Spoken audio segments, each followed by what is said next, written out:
চেঙা সমষ্টিৰ পাঠিমাৰীত খলবন্ধাত ভয়ংকৰ অগ্নিকাণ্ড ভূষিত হয় বহুত গুৰুত্বপূৰ্ণ নথিপত্ৰ ধান চাউল বিভিন্ন আচবাব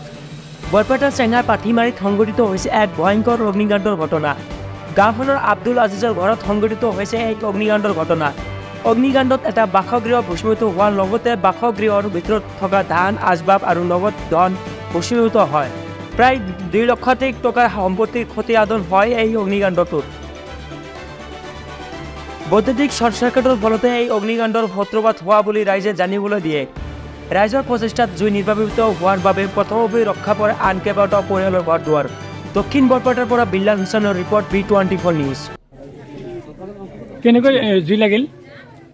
তাৰমানে মিটাৰৰ পৰা জুইটো লাগিছে আমাৰ ঘৰৰ ওচৰতে কিন্তু আমি দৌৰা আহি যাওঁ ডাইৰেক্ট ঘৰ তাৰমানে মিটাৰৰ পৰা তাৰ গোটেই তাৰ সিঁজুৰিত হৈ গৈছে তাৰপিছত আমি গাঁৱৰ সব মানুহ বহুতো মানুহ আহিলোঁ অহাৰ পিছত সেইটো যিকোনো প্ৰকাৰে এটা বয়াৰিং থকাৰ কাৰণে আৰু বাকী এটা ঘৰৰ পৰা আৰু এটা সোমাইছিল কিন্তু আমি জুইৰ তাত যাবই নোৱাৰোঁ কিন্তু বয়াৰিং থকাৰ কাৰণে বয়াৰিং দি পানী দি হেৰি কৰি অলপ হেৰি কৰি নুমাৰ পিছত তাৰমানে নুমাইছে কিন্তু সিহঁতৰ বহুতো ক্ষতি হৈছে তাৰমানে দুখীয়া মানুহতো গুৱাহাটীত হাজিৰা কৰে 3-4টা ভাই এই গুৱাহাটীত অলপ টকা পইচা হেৰি কৰিছে আৰু এটা ঘৰ দিবৰ কাৰণে আনুমানিক কিমান টকাৰ সম্পত্তি নষ্ট হৈছে 70-80 মান হ'ব এটা 1 বিঘা মাটি লৈছিল আমাৰ ঘৰৰ ওচৰতে সেই মাটিৰ পইচাখিনি ৰিটাৰ্ণ কৰিছে আৰু ধান আছিল বহুত টকা এটা মোৰতো ঘৰৰ পৰা এটা বস্তু ওলাব পৰা নাই গতিকে মই বিধায়ক মহোদয়ক কানি অনুৰোধ জনাওঁ এই পৰিয়ালৰ প্ৰতি অলপ দৃষ্টিগোচৰ কৰে যেন আৰু মাননীয় অসম চৰকাৰৰ মুখ্যমন্ত্ৰী মহোদয়ক আমি এই পাঠিমাৰী গাঁওবাসীৰ পৰা তৰফৰ পৰা টানি অনুৰোধ জনাওঁ যে যিটো পৰিয়ালত যিটো ক্ষয় ক্ষতি হৈছে অলপ দৃষ্টিগোচৰ কৰে আপোনাৰ নামটো কি আছে মোৰ নাম মজিবুৰ ৰহমান গাঁও পাঠিমাৰী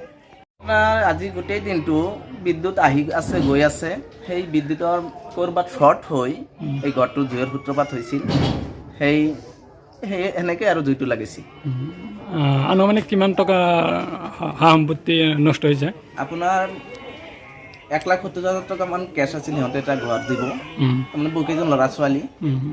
তাৰমানে ঠাইৰো অভাৱ কিন্তু এটা ঘৰে কৰিছিল সেই ঘৰটোতো এই চব বস্তুৱেই আছিল কিন্তু একো ওলাব পৰা নাই আপোনাৰ আনুমানিকভাৱে 10 লাখ বুলি ক'লেও ভুল নহ'ব তাতকৈ বেছি হ'ব তাৰমানে ল'ৰা ছোৱালী কেইজন গোটেইকেইজনে গুৱাহাটীতে দিন হাজিৰা কৰে ইনকাম কৰে আৰু তাৰমানে দেউতাকৰ হাতত জমা থয় আপোনাৰ ধানে আপোনাৰ 40-50 60 মান হ'ব আপোনালোকে পৰিস্থিতিটো চাই আছে যিবিলাক আগ্ৰহপত্ৰ আছিল চব পৰি চাই হৈ গ'ল কি ক'ব এতিয়া চৰকাৰক কি ক'ব এতিয়া মই এটাই কথা ক'ম যে চৰকাৰে যাতে যিবিলাক দৰিদ্ৰ মানুহ আমি দেখাত এইটো পৰিয়াল তাৰমানে প্ৰথমে চৰকাৰী কোনো অনুদানে পোৱা নাছিল নিজে পৰিশ্ৰম কৰি এইবিলাক ঘৰ যি দিব লাগে দিছে গতিকে মই চৰকাৰে এটাই আহ্বান কৰিম যাতে এই দৰিদ্ৰ পৰিয়ালটো যাতে আৰ্থিক সকাহ পায়